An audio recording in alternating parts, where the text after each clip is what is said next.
ফ্রান্সে আসার আগে দয়া করে আজকের এই ভিডিওটি সম্পূর্ণ দেখবেন। ইতিমধ্যে যারা ফ্রান্সে চলে এসেছেন আপনাদের জন্য আজকের এই ভিডিওটি অনেক অনেক গুরুত্বপূর্ণ। ফ্রান্সে যে ভুলগুলো করেছেন এই ভাই, স্ক্রিনে দেখতে পাচ্ছেন একটা ভাইয়ের ছবি। এই ভাই কি কি ভুল করেছেন বিদায় আজকে অনেক দিন ফ্রান্সে ছিলেন এবং বর্তমানে তিনি বাংলাদেশে কেন, কি এমন ঘটেছিল উনার সাথে, এই ইউরোপের দেশ, স্বপ্নের দেশ ফ্রান্সে আসার পর উনাকে কেন বাংলাদেশ পাঠিয়ে দেওয়া হলো, এই সম্পর্কে উনি নিজের মুখে বলবেন। তাই সম্পূর্ণ ভিডিওটি না টেনে সম্পূর্ণ দেখবেন, ভিডিওটি অনেক অনেক উপকারে আসবে।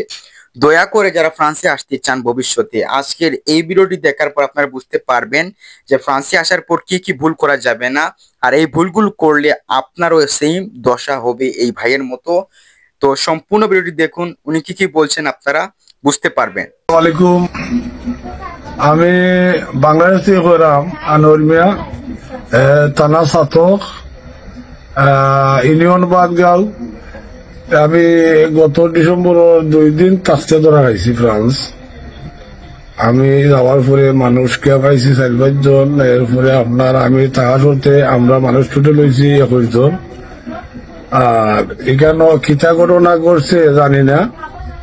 আমি একদিন থাকার পরে আমার নিচে আপনার এই যে কোর্টও তোলার পরে সরকারি উকিল আছিল, উকিলে আমরা কোর্ট করাইছে। কোর্ট করানোর যেদিন কোর্ট করাইলো ওদিন সাথে সাথে আমরা জজে দিলাইছে 28 দিনের জেল। তখন আমার কাছে কোনো যোগাযোগ করা বাইরে কোনো ফোন ছিল না। ফোনটা নিচে কি পুলিশে, বা আমি কোনো ভাই বন্ধুরে সৌরে কইতাম পারলাম না যে এই অবস্থা, বা ফ্রান্সর পুলিশের দরের মানুষে ডিপুট সেন্টারও আনের বা ফাটাই দিব আইলেও আমরা সুর তারা ফোনটা এখানে হওয়ার পরে। তখন 7-8 দিন থাকার পরে আমরা এমবিসি আইছে, আইয়া আমরা একজন করে পাকইয়ে নেয়া প্রশ্ন করে যে আমরা আইছি বাংলাদেশ থেকে সরকারের নির্দেশে যে আমরা কতজন মানুষ জেলও আছে, আমরা একটা হিসাব দেওয়ার লাগে। তখন আমি তার বিচারে কইলাম, ভাই দেখেন আমরা বাঙালি, আমরা তো বহু কষ্ট বুক খুঁজে আইছি কেন, আর আমরা পুলিশে ধরছে কোন কারণে। আমার সাথে সাথে বিচার হয় এখানে আমরা ডিপো সেন্টারে ফাটাইছে ধরার সাথে সাথে ফাটানির পরে এখানে আমরা যে এই কথাটা শুনি মানে কতক্ষণ সঠিক বেঠিক আমরা একটু আশা বা আকাঙ্ক্ষা দিয়া যান। আমরা তো বড় বেহানার মাঝে আছি। বিচারের লোকে আলোচনা করার সাবেককে বিচারে আমার উত্তর দিল যে দেখো এটা ওই বাংলাদেশ সরকারের নির্দেশ, আমরা হিসাব দিতাম। আর ফ্রান্সের সরকারে এটা খিতা করবো বিচারায় এই সরকারে এই দেশে জানে। তখন সন্তুষ্ট দেওয়ার মতো কোনো দরকার গেছে নাই।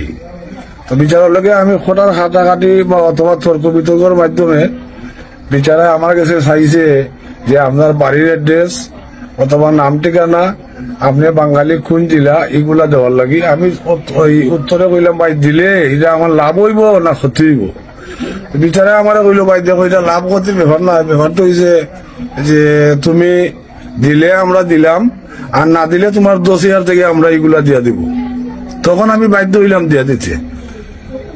তখন আমি বিচারে আমরা এই যে জেলের ব্যাপারটা কইলাম, খোয়ার পরে বিচারে কইলো এটা এই সরকারের ব্যাপারটা জানলাম না, তবে এটা কিছুদিন পরে কি হয় না হয় একটা হিসাব কিতাব বাড়াইবো, বা আমরা যারা দায়িত্ব কষ্ট করি তার অত সবুত কইয়া আইছে। এই কথার কারণে কিছু করে তর্ক বিতর্ক চলে। এরপরে বিচারা বাইকে এখান থেকে পুলিশের আমলার ইয়া বইতেছে, আমরা লোকে আর কোনো যোগাযোগ করে না, বা আমরা খেলে যাইতাম বা কি কারণে দিল এই কথার উত্তরও দেয় না। তখন দেখেন আমরা গরিব যেবা যারা বাঙালি দ্বারা খাইয়া আইছি, তখন এটার কোনো হিসাব কিতাব পাইছি না, বিদায় হইতামও পারছি না। আর আমরা আবার পরে 2-3 দিন হয়েছে মাথাও ঠিক নাই, যার ধরুন আমরা এটা কথাটা হইতাম যে বাঙালি ভাই আইন কাগজ থাকার পরে পর্তুগালেরও দরের, বিসি না থাকার পরেও দরের, টাইম টুম না থাকার পরেও দরের। তবেও আপনারা চলাফেরা করতে একটু সাবধানে চলাফেরা করবা। আর ব্যাপারটা কিন্তু আমরা জানি না, আপনারা একটু খোঁজ খবর লইয়া চলবা। আর না হয় আপনার এই দেশ থেকে অন্য দেশে অজ্ঞান নেওয়া, যে সময় ভালো হইব এই সময় আপনার দেশে গাইয়া ব্যবসা বাণিজ্য করুক বা খাম কাজ করুক, এখন অবস্থাটা ভালো নাই। তখন আমরা এই কথাটা বাঙালি হিসেবে কইতাম, আমরাও মাথা ঠিক নেই, আইয়া খইমো হইয়া 2 দিন গেছে কি। আর আমরা যেহেতু বাংলাদেশ থেকে গেছি, কারণ খেউ কখনো আমরা পরিপূর্ণ হইতাম পারছি না, যেগুলো আমরা খরচ করছি এগুলোও তুলতাম পারছি না। যেভাবে আমরা ফাটাইছে তৈরা, আমরা গেছে কোনো তথ্য আমরা যে লোহার মতো এই সময় আসিল না, বা পর্যন্ত আমরা কোনো তথ্য পাইলাম না। খেনে ধরলো বা খেনে ফাটাইলো বা আমরা কিতা করলাম বা পর্তুগালের কাজ সহ এনে দিল, এই কথাটা এমবেসির এদিকানির মতো আমরা ফ্রান্সও মানুষ আছে বা কুমুটি আছে, এই কথাটা আমরা হওয়ার মতো কোনো সুযোগও হয়েছি না।